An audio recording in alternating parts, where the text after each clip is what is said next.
tell you why. I think my brother said it best. Because we can. You see, gentlemen, I want to thank you. Thank you from the bottom of my heart. Because, see, without you, I wouldn't be standing here in this ring testifying.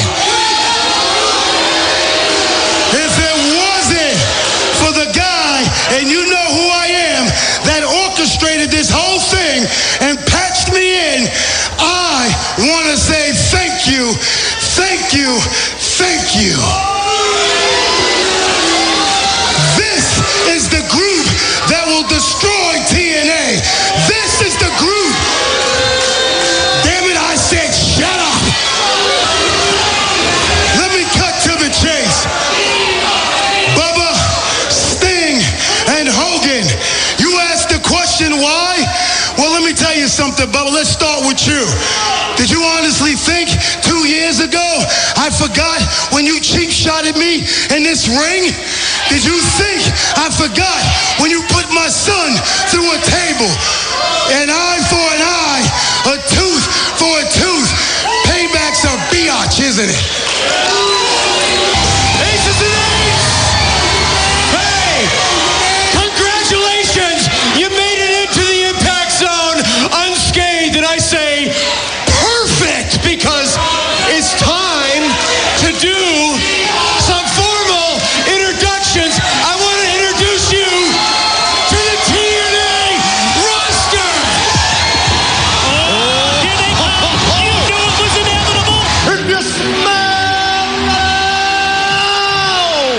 what the Rock is cooking. WBCB presents Pro Wrestling Weekly. Tell me he didn't just say that. Call in with a question or comment at 215-949-3232 or 888-922-2149. The Tower of Power, too sweet to be sour, funky like a monkey, oh yeah. And now, here's your host of Pro Wrestling Weekly, Fearon Derry. It doesn't matter what your name is. Really? Yeah! Hello and welcome to Pro Wrestling Weekly here on 1490 WBCB and online at WBCB1490.com. Fearon Derry here with you, talking a little Bound for Glory results. Of course, Aces and Eights getting access to the building, and the big reveal, the Sergeant at Arms, which, after doing a little bit of research, means he's the third in command. That would, of course, be Devon, who was released there.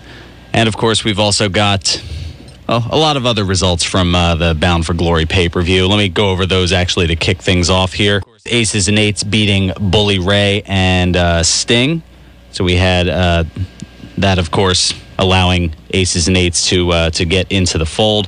We also had Rob Van Dam beating Zema Ion to become the X Division champion. Samoa Joe retaining the TNA television title, beating Magnus by submission. Also, James Storm beating Bobby Roode in a street fight in just over 17 minutes. That one I actually had predicted right. Also, Joey Ryan beating Al Snow. He's now got a contract with TNA, a full-time contract. Of course, that starting off from the gut check a while back. Chavo Guerrero and Hernandez, they are your new tag team champions, beating Christopher Daniels and Kazarian, as well as AJ Styles and Kurt Angle in that triple threat tag title match. Also, Tara beating Miss Tessmacher to become the TNA Knockouts champion. So a lot of title changes going on at Bound for Glory. And then, of course, the big one, Jeff Hardy is your new TNA World Heavyweight Champion, beating Austin Aries.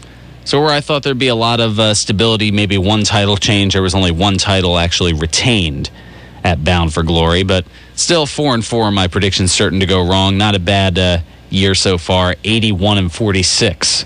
For the 2012 calendar year, since I decided to start keeping track of that this time around. Some other news to keep note of.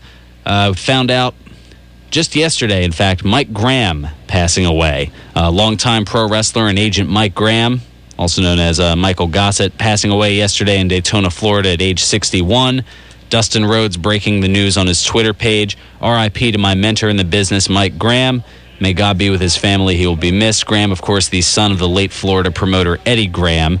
Mike starting his career in ring in the early 70s in his father's promotion, wrestling throughout the 80s, a little bit in the early 90s, working as a road agent for WCW throughout the 90s, and then inducting his father, Eddie Graham, into the WWE Hall of Fame in 2008.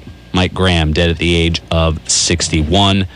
Other news we've got over the course of the hour, well, we've got a return to Redneck Island. I'll tell you a little bit about that. Only a slight improvement for Raw's ratings. Lawler's back, well, at least in Memphis, and actually I've got a huge thing to talk about that, and of course Hogan suing the Sponge. All those updates coming up. We'll start things off with Lawler coming back, at least for a little bit. Jerry Lawler making an appearance at the SmackDown tapings this past Tuesday in Memphis, receiving a very, very warm reaction and saying that other than his scratchy throat, he feels like he's fully healed. And the video of Lawler's return, WWE has that posted, but we also have the video link up on the WBCB Pro Wrestling Weekly Facebook fan page. So go on over and definitely check that out. And a lot of discussion from something that I brought up a little earlier this morning, actually, as I had put that up, and it kind of got me to thinking, well, once Lawler is fully recovered, what would your ideal broadcast team from the current roster be? I mean, would you want to see Jim Ross paired with Jerry Lawler? Would you want to see Cole paired with Lawler, Michael Cole, of course? Do you like Ross and Cole, which is what it is now? Do you want to see the three of them as a three-man team?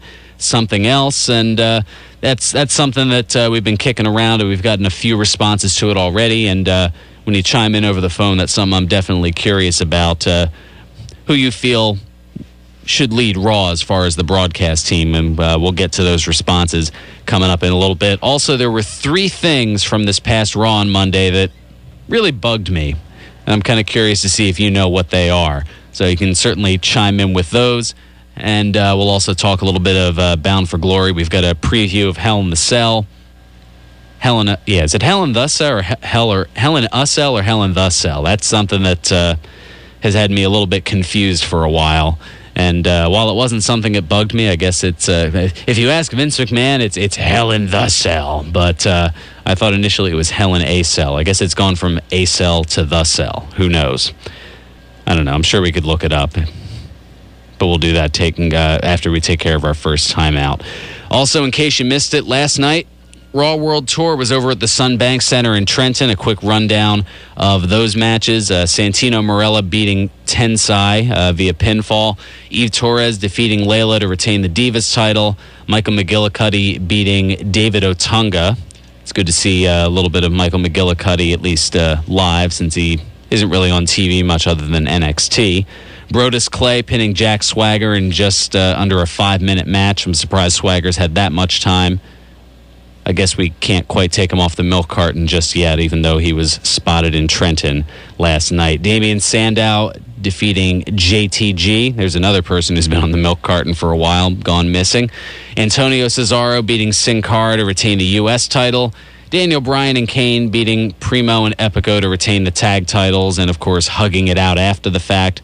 And a last-minute change. It was initially supposed to be a last-man-standing match, but AJ, whom we spoke with on the program last week here, she made a last-minute change and turned it into a lumberjack match for the WWE Championship. And Ryback, he got the win, but not the belt, as Punk used the belt to hit Ryback across the head, causing a disqualification. And Ryback, your winner, still your WWE Champion, CM Punk, for 335 days and counting. Also, WWE presents the Rolling Stones. That's right. WWE is distributing the Rolling Stones One More Shot pay-per-view on December 15th. The event will take place in Newark, New Jersey at the Prudential Center. Quote from Vince McMahon, WWE is ecstatic to bring the Rolling Stones into your living room live on pay-per-view for One More Shot, the last date of their 50th anniversary shows. That was, of course, from a press release. I feel like with Vince McMahon quotes, I almost want to read them in a Vince McMahon type voice, because I guess it sounds a little bit better. You know, WWE is ecstatic to bring the Rolling Stones into your living room live on pay-per-view for One More Shot. Okay, I don't know, maybe not. Just having a little bit of fun here this week. At least trying to. Yeah, it did sound like him a little bit, didn't it? Thank you, Wild Bill Melody, for the ringing endorsement. All right, let's we'll get to phones on the other side. We'll take a look at the Facebook feedback. Thank you so much, Dan, for hanging on. A couple of thoughts so far. Doug thinks that the 3-man booth would work. Joseph actually going with that if they want to go that direction. Ryan likes the 3-man team as well. Just isn't what it used to be. Cole's gotten a tad better, so 3-way seems to be the best way to go. And BCB's own Mike Samsel chiming in. Raw should be Cole, Ross, and JBL. Interesting. John Bradshaw Layfield. SmackDown, whoever, and Lawler. The 3-man booth of JBL, Cole, and Ross has been awesome when it's together. The problem, though, is convincing JBL to come back on a full-time schedule, especially now that he's doing the fundraising campaign, climbing the different mountain peaks. So it may have to wait until after that, and who knows where we'll be at. And something that I'm kind of thinking about is, where does age play a role in this? I mean, obviously Lawler recovering from a heart attack in about, 5-6 weeks. He'll be turning 63 years old. So, I mean, he could go a little bit longer. Jim Ross, he certainly is experienced, but he's also 60 years old. So, how much longer will they be able to do commentary? Michael Cole being 43, is it time to bring somebody waiting in the wings? And, of the other commentators who you've seen, and it might be limited to say the least because they've been relegated to Superstars or NXT or something like that, is there somebody up and coming who you think might be good as well? Whether it's a Matt Stryker, perhaps a Josh Matthews, William Regal, who's doing some good stuff on NXT. Is there a wrestler currently on the roster who you wouldn't mind seeing attempt to transition over to color commentary? They could hardly do worse than Booker T, right? Anyway, all that, plus we'll talk a little bit of Raw. We've got the Hulk Hogan lawsuit update regarding Bubba the Love Sponge, and a whole bunch more as well. A wrestler coming back from injury, not Jerry Lawler, but somebody else. I've got a Tammy Sunny Sitch update coming up in a little bit. We've got ratings to talk about, Redneck Island, and a bit of an interesting Brodus Clay endorsement. Tons of stuff to still get to, plus more of your calls, as well as more Facebook feedback. Let me give you the numbers, 215-949-3232, or toll free at 888-922-2149. Those are the ways to reach us. We've also got the Facebook feedback. Log on to WBCB Pro Wrestling Weekly. And I know it's been an interesting week. I haven't had the chance to put up last week's show yet, but I will. I'll give 2 for your pleasure, this week and last week's show. That'll be going up on the YouTube page. Just look for WBCB Pro Wrestling Weekly. This is Pro Wrestling Weekly here on 1490 WBCB and online at WBCB1490.com.